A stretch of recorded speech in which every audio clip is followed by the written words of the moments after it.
উঠে পড়লো। হাতে স্লিপ ধরে দিয়েছে, এটা নিয়ে বাড়ি যাবো কালকে। কিন্তু একটা প্রবলেম ছিল, প্রবলেমটা ছিল যে গাড়ির। শুভ সকাল বন্ধুরা, তো আপনারা কেমন আছেন? আশা করছি ভালোই আছেন। আজকে একটা কাকা ফোন করেছিল, ওর যে জেরক্সের প্রিন্টারটা আছে ওটা খারাপ হয়ে গেছে, ওটা যাবো কৃষ্ণনগর সারতে। দেখি সেরে নিয়ে আসি। আর এখান থেকে কাকাটার বাড়ি একটু দূরে, ওখানে সাইকেল নিয়ে যাবো। তারপর ওখান থেকে নিয়ে প্রিন্টারটা নিয়ে টুকটুকি করে কৃষ্ণনগর চলে যাবো। প্রিন্টার নিয়ে চলে আসলাম, রাস্তাটা চলে এসেছি। আর এই প্রিন্টারটা কোলে করে নিয়ে বসেছি, কারণ প্রিন্টার তো সূক্ষ্ম সূক্ষ্ম জিনিস থাকে, যদি একটুখানি নড়াচড়া করে প্রবলেম হয়, ওই জন্য প্রিন্টারটা কোলে নিয়ে বসলাম। আর এই টুকটুকি করে যাচ্ছি।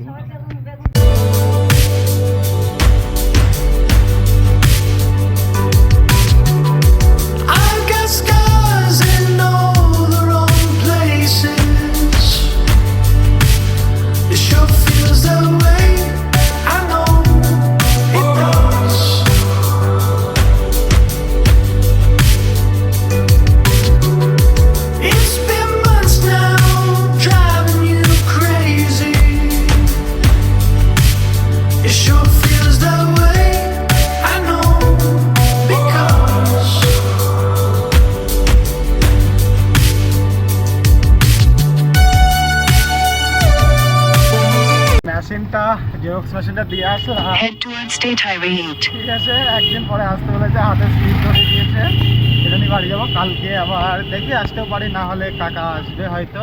আর দেখা যাক কে আসে, ঠিক আছে, কালকে দেখা যাবে। এখন বাড়ি যাচ্ছি, কৃষ্ণনগর রোড। কৃষ্ণনগর থেকে বাড়ি চলে এসেছি।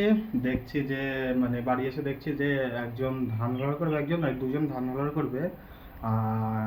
কিন্তু একটা প্রবলেম ছিল, প্রবলেমটা ছিল যে গাড়ির ইউ বোল্ট কেটে গিয়েছিল। দেখছি বাড়ি এসে দেখেছি বা দেখছি যে বাবা ইউ বোল্টটা ঠিক করেছে। তা এখন যাই মাঠের দিকে, গাড়িটা নিয়ে ওনার ধান করা হলার করে আসি। ওকে, মাঠে চলে এসেছি।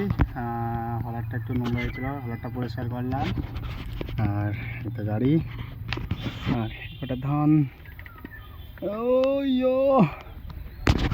ওকে, হলারটা করে নিই। হলারের জালিটা একটু ময়লা ছিল, ওই জন্য পরিষ্কার করে দিলাম। ধান ঝাড়া হয়ে গেল, এবার বেরিয়ে যাচ্ছি। আর রাস্তাটা কিছুটা এইরকম, এই তো রাস্তা।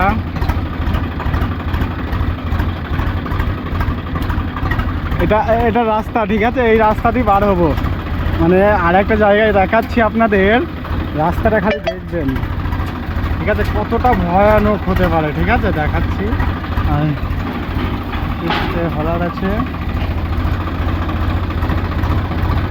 ওইখানটাতে উঠবো, ঠিক আছে। এখানে কোনো গাড়ি উঠতে পারছে না, ঠিক আছে। আমাদের গাড়িটা উঠতে পারে কি দেখা যাক, ঠিক আছে।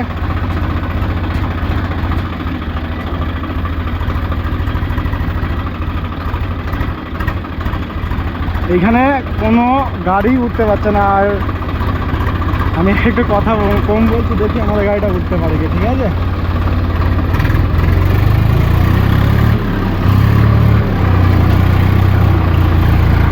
হ্যাঁ, উঠে পড়লো।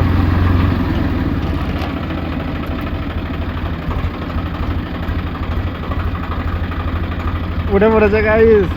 এবার ওই বেড়াই না দেখলে হয়।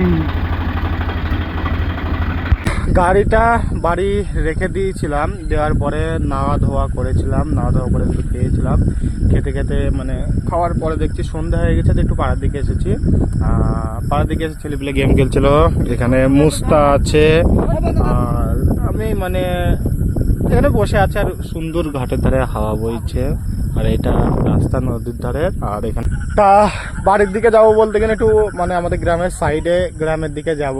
তা নদীর ধার থেকে উঠে মানে হাঁটতে হাঁটতে বাড়ি যাবো। বাড়ি থেকে বাইক নেবো, দিয়ে ওখান থেকে চলে যাব। আর ওই ছেলে দুটো যাবে, দেখা যাচ্ছে নাকি আমরা তো, ওই ছেলে দুটো আমার সাথে যাবে, মানে আমার বন্ধু, ছেলে নাই আমার বন্ধু, ঠিক আছে। তো হলো চলে আসলাম নদীর ধার থেকে আর একটা জায়গায়। তা যে জায়গাটায় যাব আপনারা একটু দেখবেন, ঠিক আছে। মানে একটা বেশ ভালো লোকেশনে যাচ্ছে, ঠিক আছে। তো আমরা যাচ্ছি এখন, তো যাওয়া যাক। তা চলে আসলাম আমাদের গ্রামের পাশের গ্রামে। এই বাইক আছে মুস্তা, আর এটা ভালো লোকেশন অবশ্য, মানে বেশ সুন্দর লাগে, মানে এই জায়গাটায় আসলে একটা আলাদাই একটা অনুভূতি আসে। তা এখানে 5 থেকে 10 মিনিট বসবো, তারপরে আমরা চলে যাব। তা আমার দিনটা কিছুটা এরকমভাবে কাটলো। আহ, বাড়ি চলে এসেছি পাশের গ্রাম থেকে। তা আজকে অনেকটাই ট্রাভেল হয়ে গেছে, অনেক ঘুম পাচ্ছে। তা ঘুমিয়ে পড়ে মনে করছি, কারণ আজকে অনেকটাই খাটনি হয়ে গেছে। ওকে, বাই, ভালো থাকবেন।